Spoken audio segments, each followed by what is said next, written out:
Secretary Bonoan, kayo ho ba, you believe na yung mga binigay ho ninyo na coordinates or yung na mga tao ninyo, sinadya po ito or talagang tanga lang? Yusek Bisnar, when you found out na meron po mga ganitong mga inconsistencies, meron pong problema tayo sa mga coordinates, na-inform po ba ang palasyo na Mr. President, na-inform po ba ang Secretary Vince Dizon na may problema po tayo, na may mga ghost project na hindi naman talaga ghost pero nagawa naman pala, nasa ibang lugar lang?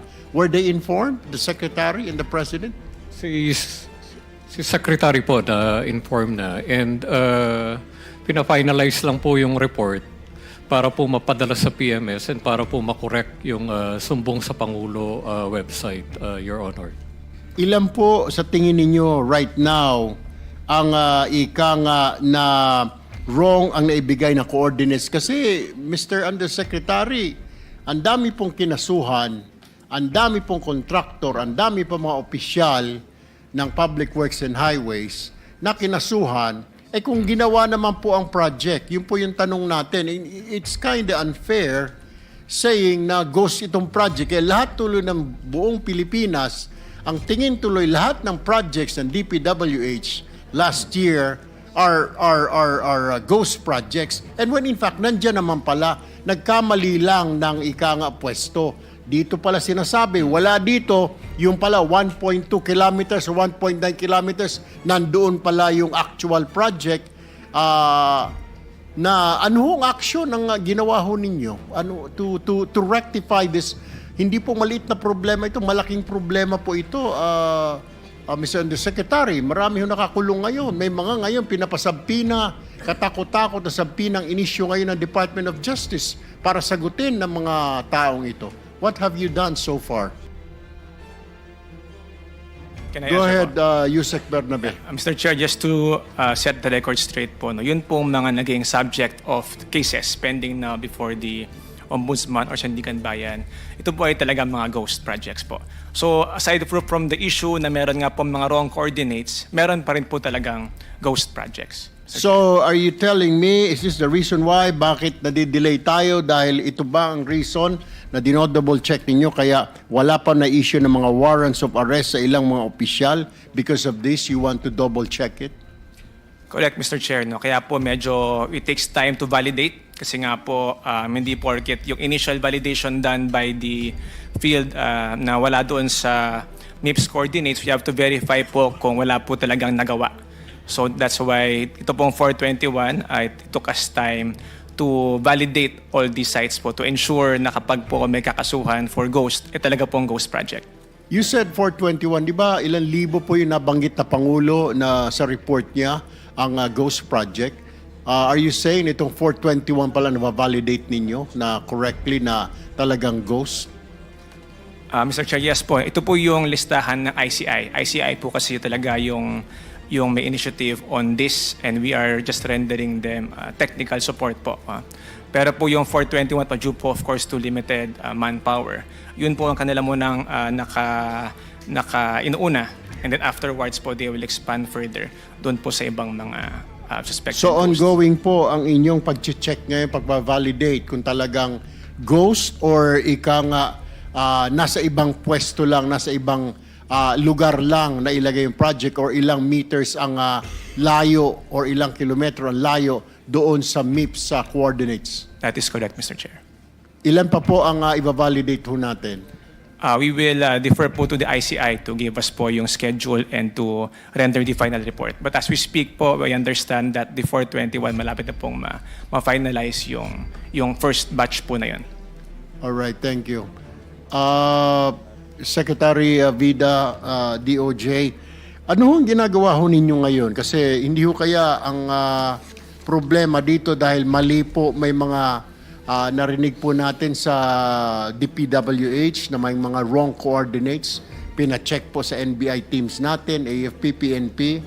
Wala yung project pero move lang pala ng 1 to 2 kilometers away doon sa actual site na sinasabing dapat kasi MIPS coordinates pala yon, hindi talaga actual coordinates. Meron po ba kayong ginagawang counter-checking also, not just relying sa ICI, kundi mismong mga tao ni to make sure. Kasi nga naman po, marami ho tayong kakasuhan, marami ho tayong bibigyan ng warrant of arrest. What have you been doing so far dito po sa DOJ to make sure po na pabibigyan po ng hustisya ang lahat? Maraming salamat po, Senator. Sa kasalukuyan po, 14 po yung projects na identified na ng Department of Justice sa pamamagitan po ng pagkalap ng iba't ibang pirasong ebidensya, pirasong ebidensya. Kaya po ito po yung nakasalang na. 14 po na projects na sa amin pong kami po ay kumbinsido na ghost projects. Ito po ay hinugot dun sa unang listahan po na 421.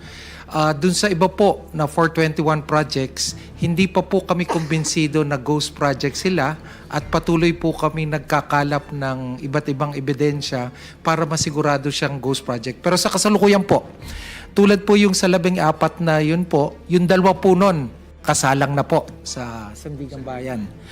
Yung, so 14, 2, yung 12, nakasalang po yung sa isa pong batch, yung involved po yung Sims Construction Trading, may 3 kaso din po yun. Nakagayak na po na maglabas ang DOJ ng resolution para ipasa sa Office of the Ombudsman para timbangin kung ito'y aaproban ng Office of the Ombudsman. Sumunod po, may 6 na project din po na involved po ang Wawaw Construction at Top Notch Catalyst Builders na ito rin po ay tinuturing naming ghost projects.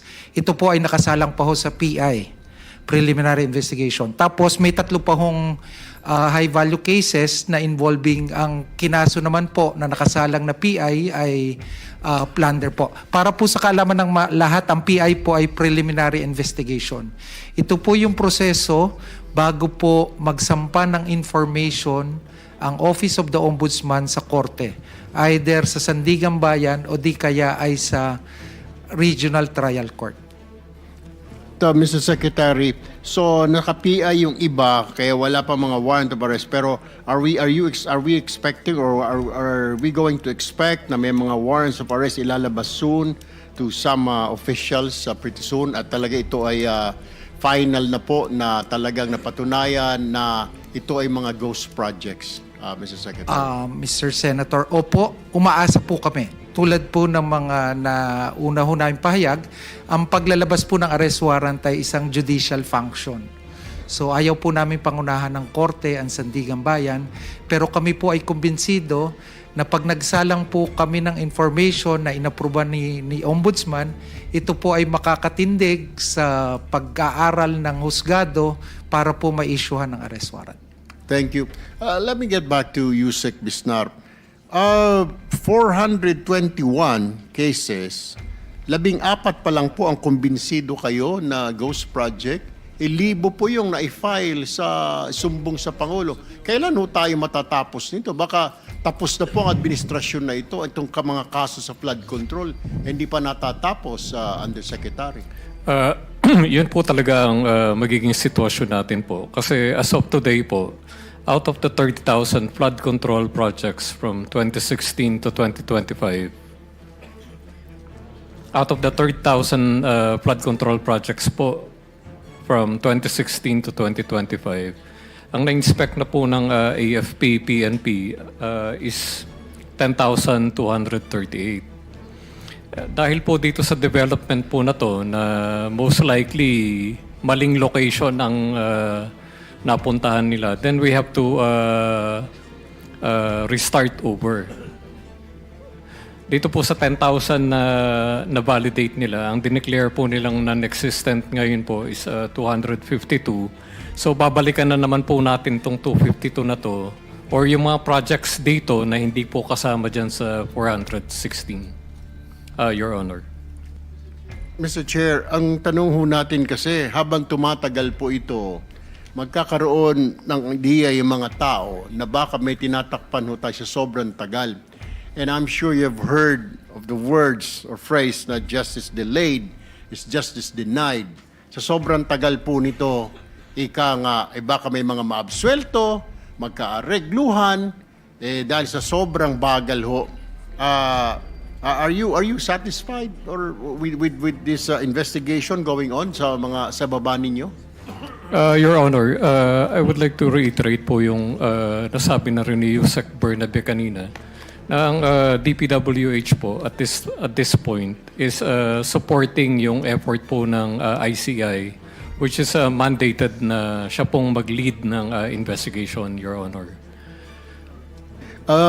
Yusek Secretary Vida, kayo ho ba satisfied kayo dito sa 421, 14 pa lang po ang sigurado na ghost project. Meron po tayong 30,000 plus na suspected ghost project. Opo. Baka tapos na ho yung termino ng administrasyon na ito. Ongoing pa ho investigation. Baka paano ko sa susunod administrasyon, hindi na po pag-uusapan na ito. Di marami pong makakawala, marami pong malilibre, Mr. Chair. Opo. Mr. Senator, if I may suggest po, sana po ang DPWH at iba pa hong mga katulong ng DPWH sa pagbe-validate, maglabas na rin ng datos kung yung libo-libo hubang project, alin yung talagang hindi na ghost project. Para malimit ho natin yung universe. Tulad po yung nabanggit po kanina ni Secretary Bunoan, malaking input po sa amin yon. Na sa mga initial report sa kanya, lumalabas sa Region 3 lang. Diba? Yung mga unang bahagi. Para po mapaliit natin, para hindi ho tayo balik na balik sa libo-libo, kung makakapaglabas na ho ang ating mga kapatid sa kagawaran ng DPWH na, alimbawa po, 10,000, 9,800 dyan, sigurado na kami hindi ghost project. Di lumiit na po yung ating universe. Kasi limitado po ang resources ng government. Limitado rin po ang oras natin sa pag-asa ng ating mga kababayan na magkaroon nga ho ng solusyon. So what ang suggestion po ng inyong lingkod ay para mapaliit po natin. Let's if talaga pong validated na hindi siya ghost project, makapaglabas ho ng datos na hindi na talaga ghost project 'yun. Para makapag-concentrate po tayo sa case build-up dun sa talagang tinuturing nating ghost projects. So kayo din, Mr. Chair, ay nababagalan sa pangyayaring ito? Kayo po sa Department of Justice? Hindi naman po nababagalan. At batid po namin ang iba yung pagkilos po ng mga kapatid natin mula sa DPWH.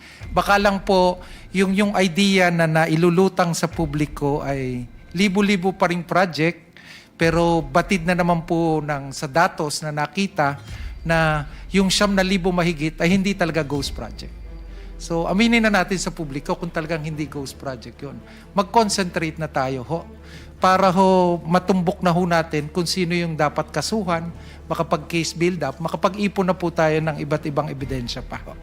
Tama po yun, Mr. Chair, and I agree with the Secretary of Justice, siguro, Department of Public Works and Highways, if you can submit a report kahit sa kanila lang muna na ito, we believe na hindi ito ghost project, ito ay ghost project.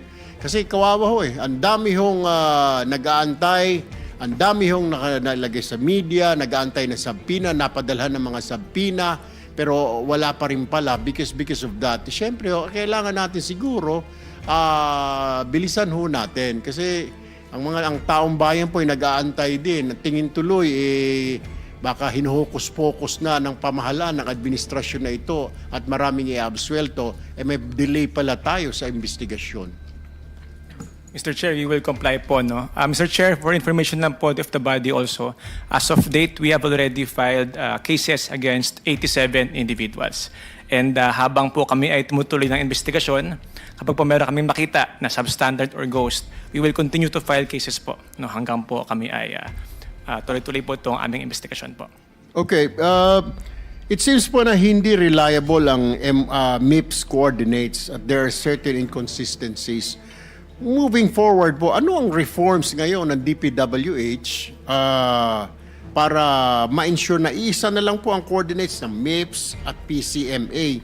Kasi po parang medyo magulo I mean, meron tayong MIPS, merong ika nga para sa PCMA. Ano ho ba talaga? May paliwanag si Yusek Bisnar kasi nababago yung contour, yung ilog. Pero hindi ba pa pwedeng isa na lamang na coordinates? Kasi magulo ito. Through MIPS, we identify the project. Through PCMA, we monitor the project. So hindi ho ata tama na magkaiba ang coordinates sa MIPS at PCMA. Will you agree with me? Mr. Chair, sobrang agree po kami dyan. No? Tamang-tama po yung inyong sinabi. Kaya nga po meron po kami mga reforma ngayon to implement itong mga bagong systems, to improve the systems. In fact, meron nga po kaming foreign assisted project to reform this application para nga po isa na lang ang coordinates na gamit po natin. This on top po ng aming nilaunch na transparency portal. Moving forward po, we also intend to have satellite images to monitor po ang aming mga proyekto para nga po to lessen the human intervention. Kasi Yusek Bernabe, habang may mga gray areas tayo na ganito, yung mga malilikot ang isip, nakakapag-isip ng how to make money because there's a gray area. Dala-dalawa po yung ika nga coordinates natin. Pero kung iisa lamang po ito, wala hong kawala, di po ba? Tama po kayo, Mr. Chair. Mr. President, just Go ahead. this is just a request for submission very quickly. Yusek Bernabe, nabanggit nyo yung nagsampa na kayo ng ilang kaso for ghost and substandard. Baka pwedeng isubmite sa ating komite kasi pinag-uusapan kanina ghost Pero meron ding maliwanag na substandard. Which means therefore na hindi rin compliant at maaring ang dahil kulang sa budget dahil kinurakot naging substandard, hindi ba? So if he can submit to the committee the list of cases involving substandard projects and involving ghost projects for the We will record. comply, Mr. Chair. Thank you, Mr. President. Thank you. Yes, going back to Secretary Yusek Bernabe, naitanong ko kanina ng ating chairman kung ito po bang wrong coordinates na ito was deliberate, sinadya po ba o hindi sinadya? Anong basa ninyo? I mean, sinadya po ba ito para ligawin ang mga investigasyon ng Blue Ribbon Committee, investigasyon ng ICI, ng Ombudsman? Ito po ba'y sinadya sa basa ho ninyo? Bakit nagbigay ho ng mga inconsistent at wrong coordinates? At ngayon lumalabas na may mga hindi naman pala lahat ay ghost project. Nagawa din naman pala. Yung pala ilang metro lamang ang layo sa pinuntahan o chinek. Ano hong comment niyo ho dito? Again, sorry po, Mr. Chair, no, but I cannot speak on behalf of the former secretary on the intention of submitting the MYPS coordinates vis-a-vis the actual location. Kami lang po ay factual that upon inspecting the projects of the 421 ay meron nga pong variance between the MYPS coordinates and the actual coordinates. Now, the reason or rationale for submitting the MYPS, di po namin kaya sagutin, Mr. Chair. Hindi ho ninyo, syempre may mga naiwan pa po dyan ng mga district engineer, yung mga mid-level supervisors, hindi ho kayo nagtanong-tanong bakit mali yung naibigay na mga coordinates? Did you ask? Did you try to ask?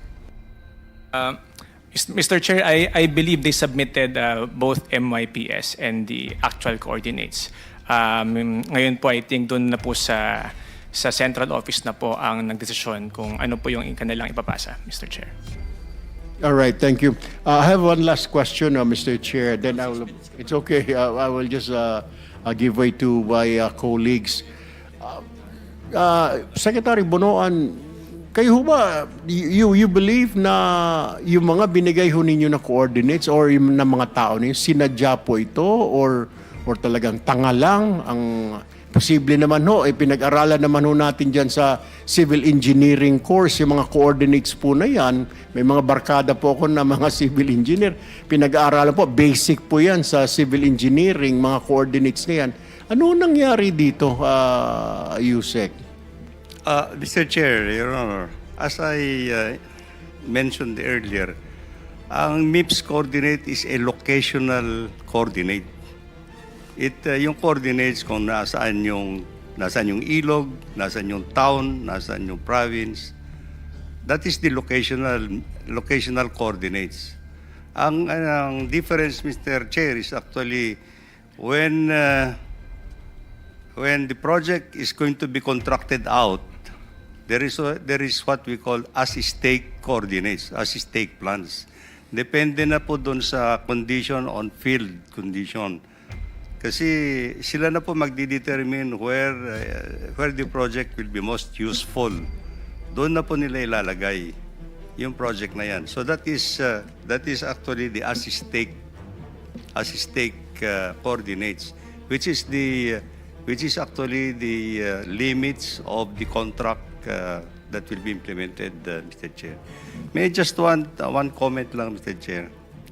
When I learned about the report that there were actually about 421 potential ghost projects, it's already a mind-boggling information to me. I have never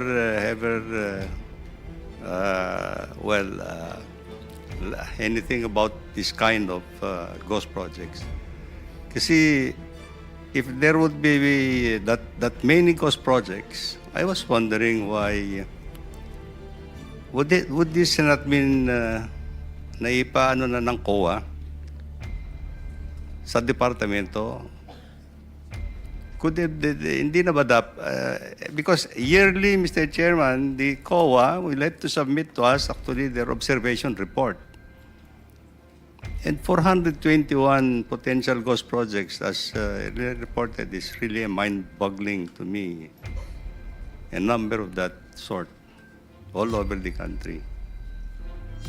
Kaya ako, Secretary Bonoan, maaring maniniwala ho ako kasi kita naman ho natin may sabwatan ho, bilang ilang mga district engineers po ninyo dati at saka mga regional directors and yung mga COA, yung COA na naka-assign po sa inyong tanggapan, nag-uusap-usap po sila. Pero with what you're saying, 420, medyo malaki nga ho yun. Pero sana nga lang po with the new administration, magawan ho kaagad ng paraan ho ito. Ano po? Kasi makapag-isip po ang tao na wala ho nangyayari. Kaya yan ho ang nireklamo ng mga kababayan natin. Wala po nahuhuli, wala pa nakukulong.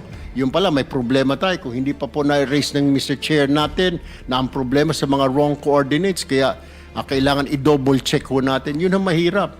Next time po siguro, before may make statements or comments sa media, sa social media, kesyo ganito, kesyo ganon, we have to verify muna po. Ano po? Kasi pinapaasa po natin ng taong bayan, justice this, huhulihin sa ganito, kakasuhan na sa ganon, hindi pa makasukasuhan, iniisip tuloy mga kababayan natin, baka nagkakaarigluhan na po, may inaayos na, may pinaplansya na, yung pala dapat to, sinabi nyo kaagad na may problema po tayo, inform ninyo ang DOJ, ito pong may mga problema tayo sa wrong coordinates para na-inform ang taong bayan. Because yung mama ho, ang Pangulo, nagsalita na may mahuhuli, si Ombudsman Rimulya, may mahuhuli, may aarestuhin ng mga opisyal. Alam nangyari. Yung pala, ang tingin ko ho, yung problema natin dyan sa mga coordinates na yan. Anyway, Mr. Chair, I'll just reserve my other questions sa second Thank you, Vice Chairman Tulfo. Before I recognize the Senate President, quick intervention, follow-up doon sa kanyang tanong. I remember, noong nagpunta kayo sa Oriental, and this was the first time na narinig ko sa inyo mayroong maling grid coordinates. This was long before the Sumbong sa Pangulo website was launched. Sinabi nyo kagad sa inyong interview, mali yung grid coordinates namin ng aking team na in-inspection namin, na kinunclude namin ghost project sa Sitio Dique, Oriental Mindoro. And we were very sure na hindi yon na hindi mali. Alam namin talagang ghost project because we never relied or we did not rely on the Sumbong sa Pangulo, which at that time was not yet in existence. Hindi pa ito na-launch.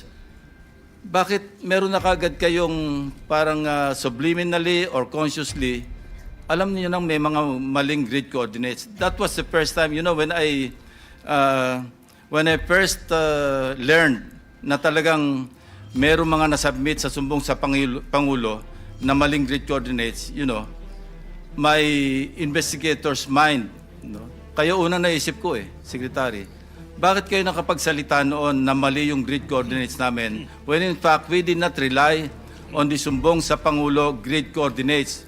We relied on the DPWH grid coordinates and people on the ground.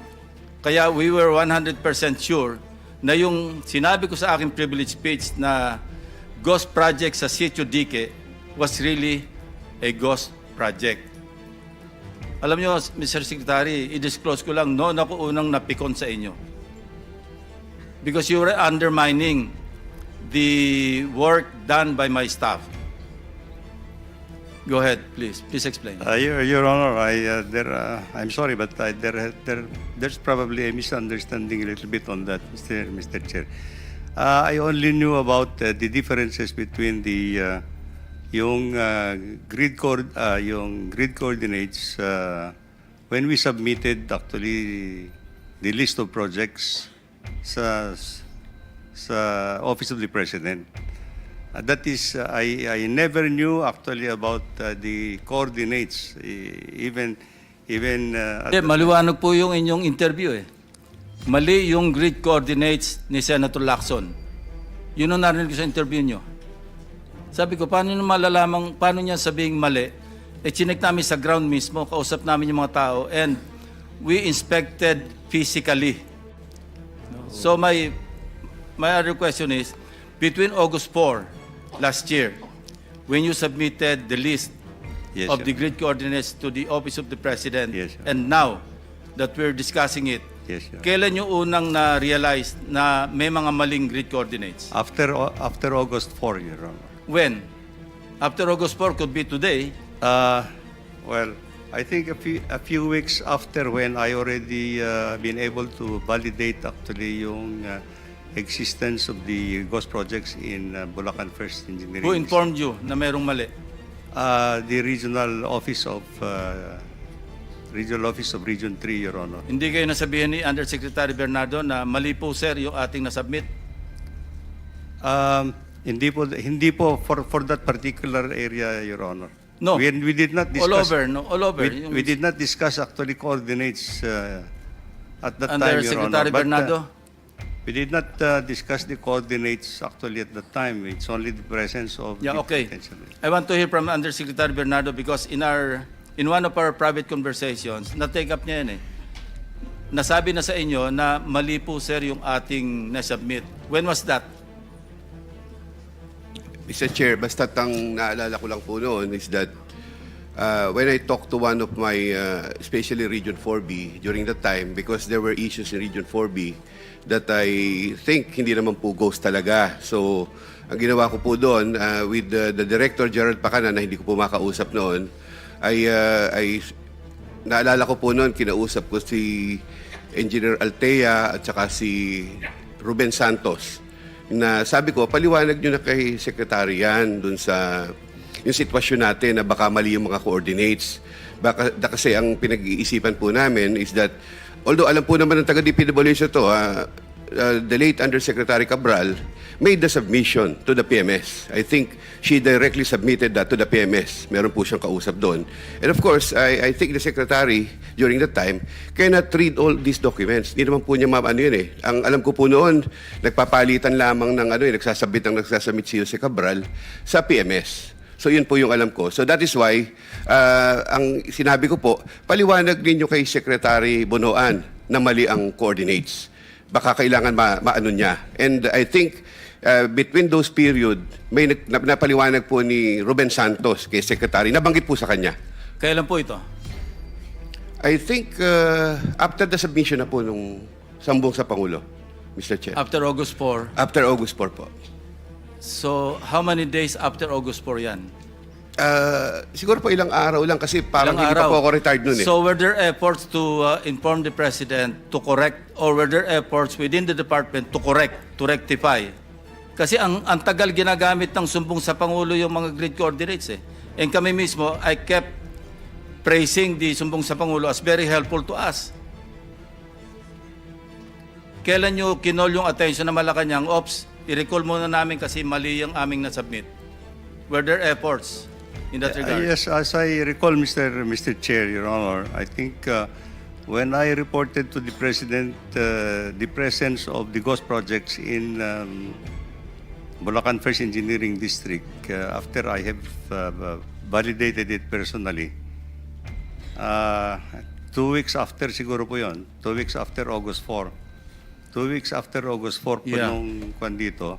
And I told the President that as I learned from our staff noon na po, nung pinag-uusapan na natin yan, that they were telling me that there seems to be some differences between the MIPS coordinates and the ASISTEC